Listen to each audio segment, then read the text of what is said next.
তার retired soldier যারা একদিন জঙ্গলের মাঝখানে তৈরি একটা বাড়িতে যায় আর সেখানে বাড়িতে যা তারা পায় তা তাদের জ্ঞান হারিয়ে দেয়। কাহিনীর শুরুতে বেনি এবং তার টিমকে দেখা যায় যারা খবর পায় বস্তিতে কিছু সন্ত্রাসী লুকিয়ে আছে। তাই সে তার চপার নিয়ে সেখানে পৌঁছায় এবং সেই পুরো বাড়িটাকে চারপাশ থেকে ঘিরে ফেলে আর ঘোষণা দেয় যে বাড়ির ভেতরে আছে সে বাইরে আসুক। কিন্তু কেউ বাইরে আসে না, যার ফলে তাদের ওপর গুলি চালাতে হয়। কিন্তু সেখান থেকেও এদের ওপর এলোপাথারি গুলি চলতে থাকে, যাতে এদের বেশ কয়েকজন জওয়ান শহীদ হন।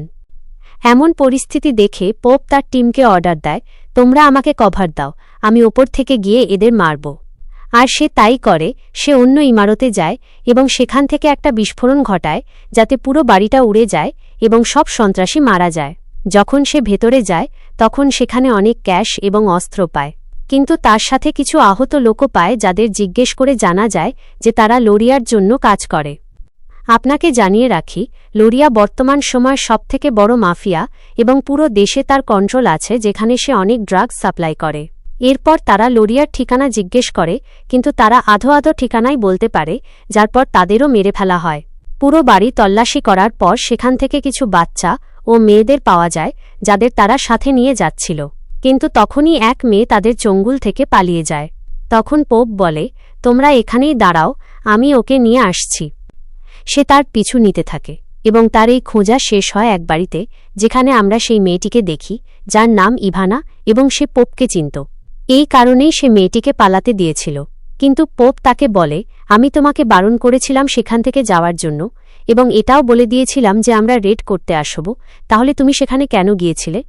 সে বলে, আমার ভাই সেখানে ছিল তাই আমি গিয়েছিলাম, কিন্তু তখনই তোমরা হঠাৎ করে ঢুকে পড়লে আর এখন আমার ভাই তোমার আন্ডারে আছে, তুমি যে কোনোভাবে ওকে ছাড়িয়ে দাও। কিন্তু পোপের জন্য এই কাজটা সহজ ছিল না। তখনই ইভানা এমন কিছু বলে যা শোনার জন্য পোপ তার পুরো জীবন কাটিয়ে দিয়েছে।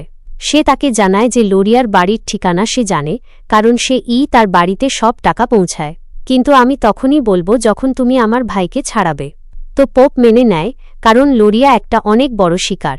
সে তাকে বলে, যখন তুমি পরের বার যাবে তখন তার বাড়ির একটা ভিডিও বানিয়ে নিয়ে আসবে, তখন আমি তোমার ভাইকে রিহা করে দেব। So deal done. Scene shift হয় বেনির ওপর, যে এখনও সেই একই কাজ করছে, কিন্তু আজ তার সাথে দেখা করতে পোপ এসেছে, যে তার পুরনো বন্ধু। তাদের মধ্যে অনেক কথা হয়। এরপর সে তাকে একটা কাজ করার কথা বলে। সেই কাজটা শোনার পরেই সে রাজি হয়ে যায়, কিন্তু তার একটা শর্ত থাকে, সে তখনই যাবে যখন রেডক্লিফ তার সাথে যেতে রাজি হবে। এখন এখানে আমরা কাহিনীর তৃতীয় চরিত্রকে দেখি, যে কোনো এক সময় এক সাহসী সৈনিক ছিল, কিন্তু আজ সে একজন ব্রোকার এবং নিজের খরচ অনেক কষ্টে চালাচ্ছে। তার স্ত্রীও তাকে ডিভোর্স দিয়ে দিয়েছে এবং এখন তার কাছে এত টাকাও নেই যে সে তার মেয়ের স্কুলের ফি দিতে পারে। তখনই সেখানে পোপ আসে, যাকে দেখি সে যে কোনো কাজ করতে মানা করে দেয়। কিন্তু পোপ বলে, আমার শুধু তোমার কিছুদিন দরকার, যার বিনিময়ে আমি তোমাকে $2000 দেব। কিন্তু সে মানা করে দেয়। সে জানত যে পোপ তাকে দিয়ে উল্টোপাল্টা কিছু করাবে। পোপও জোর করে না। এরপর তারা রেডক্লিফের মেয়েকে স্কুলে ড্রপ করতে যায়, যেখানে পোপ জেনে যায় যে আসলে তার জীবনে কি চলছে। তাই সে সেখানেই নেমে যায় এবং মিশনের ফাইল সেখানেই ফেলে চলে যায়। সে জানত যে সে দেখা করতে অবশ্যই আসবে। বাড়ি আসার পর রেডক্লিফ কিছু বিল পায় যা মেটানোর সময় ঘনিয়ে আসছিল, কিন্তু তার কাছে টাকাই ছিল না। তার মাথায় এখন পোপের কথাগুলো ঘুরছিল। এরপর পোপ তার টিমের শেষ ব্যক্তির কাছে যায়, যার নাম ক্যাটফিশ, যে একজন পাইলট, কিন্তু তার কিছু কাণ্ডের কারণে লাইসেন্স বাতিল হয়ে আছে। কিন্তু পোপ বলে, আমার তাতে কোনো কিছু যায় আসে না, তোমাকে শুধু আমার জন্য প্লেন ওড়াতে হবে। যদি তুমি তা পারো তবে আমার সাথে এসো। এরপরে তুমি এত টাকা পাবে যা তুমি জীবনে কখনো দেখোনি। এরপর আমরা সেখানে রেড ফ্লাইকেও দেখি, যার মানে সে মন বানিয়ে নিয়েছে যে পোপের সাথে কাজ করবে, কারণ টাকার দরকার কার নেই। এখন পুরো টিম ব্রাজিলের জন্য রওনা হয়, যেখানে তাদের সফর এক জঙ্গলে শেষ হয় এবং তাদের সামনে একটা ভিলা ছিল যা দেখতে বেশ পুরনো। তখনই ভেতরে একটি কার ঢোকে এবং এর ভেতরে ছিল ইভানা। এই গাড়িতে কোটি কোটি টাকা রাখা ছিল, যার কোনো হিসাব নেই। কিন্তু ইভানার কাজ ছিল ঘরের প্রতিটি অংশ রেকর্ড করা, এবং সে তাই করে। তখনই তার সামনে লোরিয়া আসে, যে রেজিস্টারে সাইন করতে এসেছিল, এবং এখানে আমরা প্রথমবার তাকে দেখতে পাই।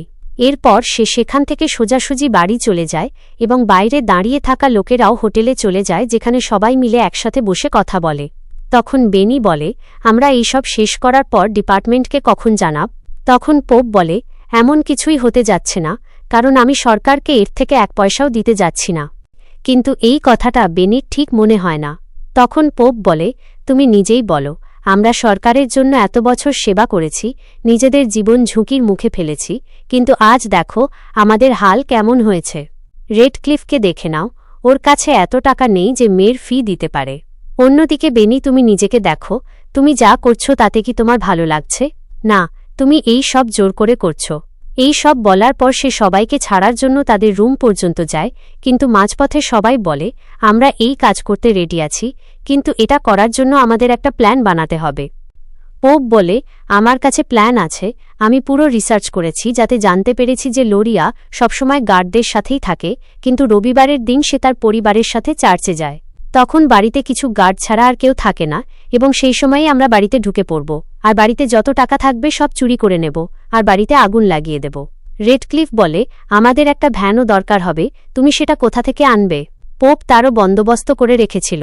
এরপর সে আবার ইভানার কাছে পৌঁছায় এবং তাকে বলে, তোমাকে আমার আরও একটা কাজ করতে হবে, তোমাকে রবিবারের দিন লোরিয়ার বাড়ির বাইরে ভ্যান নিয়ে আসতে হবে। তার বদলে আমি তোমাকে এবং তোমার ভাইকে নতুন পাসপোর্ট আর $2 মিলিয়ন দেব, জানিয়ে তোমরা অন্য দেশে চলে যেও, যেখানে তোমরা নিজেদের লাইফ এনজয় করতে পারবে। সে রাজি হয়ে যায়। কিন্তু আপনাদের কি মনে হয়, যদি তারা সেখানে টাকা না পায় তবে তারা কি করবে? পরের দিন 4 জনকে নিয়ে পোপ একটি কন্টেইনারের কাছে যায়, যার ভেতরে শুধু অস্ত্রশস্ত্র আর বারুদ ভরা ছিল। সবাই নিজের অস্ত্র নিয়ে নেয় এবং এখন তারা শুধু রবিবারের অপেক্ষা করছিল। এরপর রেডক্লিফ বলে, আমাদের সেখান থেকে দূরে যাওয়ার জন্য একটা চপার দরকার হবে। তখন পোপ বলে, তার জন্য $3 মিলিয়ন দিতে হবে। তখন পোপ তাদের সেই ভিডিও দেখায় যা আসলে ইভানা বানিয়েছিল, যাতে টেবিলে অনেক টাকা রাখা দেখা যাচ্ছিল, এবং এটাই তাদের টার্গেট। 2 দিন পর রবিবার আসে। সকাল সকাল লোরিয়ার পুরো ফ্যামিলি চার্চের জন্য বেরিয়ে যায়। এরপর আমরা ইভানার ভ্যানকে দেখি, যা বাড়ির ভেতরে ঢোকে, কিন্তু মাঝপথে গার্ড তাকে থামিয়ে দেয়। তখন সে তাদের বলে, আমি শুধু এই গাড়িটা এখানে রাখতে এসেছি, যার পর আমি অন্য গাড়ি নিয়ে বেরিয়ে যাব। আর সে তাই করে। কিন্তু তার পেছন দিয়ে পোপের টিম ঢুকে পড়ে এবং এক এক করে সব গার্ডকে মারতে শুরু করে। এরপর তারা সেই জায়গায় পৌঁছায় যেখানে তারা টাকা পাওয়ার আশা করছিল। এখন তারা ঘরের প্রতিটি কোণা আর সিন্দুক খুঁজে ফেলে, কিন্তু টাকা কোথাও ছিল না, এবং এটা দেখে তাদের মাথা ঘুরে যায়। তখন রেডক্লিফ বলে, ওই মেয়েটি আমাদের সাথে মজা করেছে। কিন্তু পোপের বিশ্বাস ছিল যে টাকা এখানেই থাকবে, আশেপাশে কোথাও। সে কিছুক্ষণ খোঁজে, তখন সে পেইন্টের গন্ধ পায় এবং সেখানে পেইন্টের কৌটোও রাখা ছিল, অর্থাৎ এখনই ফ্রেশ পেইন্ট করা হয়েছে। যখন সে দেয়াল স্পর্শ করে তখন সে বুঝতে পারে যে এটা ভেতর থেকে ফাঁপা, এবং তারা সেটা উপড়াতে শুরু করে। আর সেখানে তারা যা দেখে তাতে তাদের চক্ষু চড়ক গাছ হয়ে যায়। আসলে লোরিয়ার পুরো টাকা সেই দেয়ালের ভেতর লুকানো ছিল, এবং তাদের ভাবনার থেকেও বেশি, যা তারা এক এক করে বের করতে থাকে আর ব্যাগে ভরতে থাকে। কিন্তু সেই টাকা এত বেশি ছিল যে তাদের ব্যাগই শেষ হয়ে যায়। তখন তারা সেই বাড়িতে যত ব্যাগ ছিল সবগুলোতে টাকা ভরা শুরু করে। কিন্তু এখন পোপ তাদের চলে যেতে বলে, কারণ গার্ডরা আসার সময় হয়ে গেছিল। কিন্তু রেডক্লিফ এত টাকা দেখে লালচে হয়ে গিয়েছিল, সে আরও নিতে চাইছিল। এই কারণে সে অন্য রুমে যায়, যেখানে হঠাৎ করে একটি সিক্রেট ডোর থেকে একজন ব্যক্তি তাদের ওপর হামলা করে। সে মরতে মরতে বেঁচে যায়, কিন্তু শেষ পর্যন্ত সবাই মিলে তাকে মেরে ফেলে। যখন তারা কাছে যায় তখন সে আসলে লোরিয়া ছিল। আজ তার কপাল খারাপ ছিল যে সে পরিবারের সাথে চার্চে যায়নি, যদি যেত তবে বেঁচে যেত। কিন্তু এখন এদের জীবনও বিপদে পড়তে যাচ্ছে, কারণ 40 মিনিট হয়ে গেছে এবং এখন সব গার্ড ফিরে আসতে শুরু করেছে। তাই এখন এদের তৈরি থাকতে হবে এবং যাওয়ার সময় পুরো বাড়িতে আগুন লাগিয়ে দেয়। এরপর তারা সেই জায়গায় পৌঁছায় যেখানে চপার তাদের অপেক্ষা করছিল, কিন্তু তার বদলে তাদের $3 মিলিয়ন দিতে হয়। তখন তারা সেখানে উপস্থিত এক ব্যক্তিকে তা দিয়ে দেয়। এরপর তারা টাকা লোড করা শুরু করে, কিন্তু ক্যাটফিশ বলে, টাকার ওজন বেশি হয়ে গেছে, আমাদের কিছু কমাতে হবে। কিন্তু রেডক্লিফ সব টাকা সাথে নিয়ে যেতে চায়, কিন্তু সে জানায় যে এটা সহজ নয়, কারণ পথে আমাদের 2টো মাউন্টেন আসবে, যা এই টাকার সাথে পার করা অনেক কঠিন হবে। আর এই কথাটাই সে বলতে চেয়েছিল, কিন্তু রেডক্লিফ মানে না।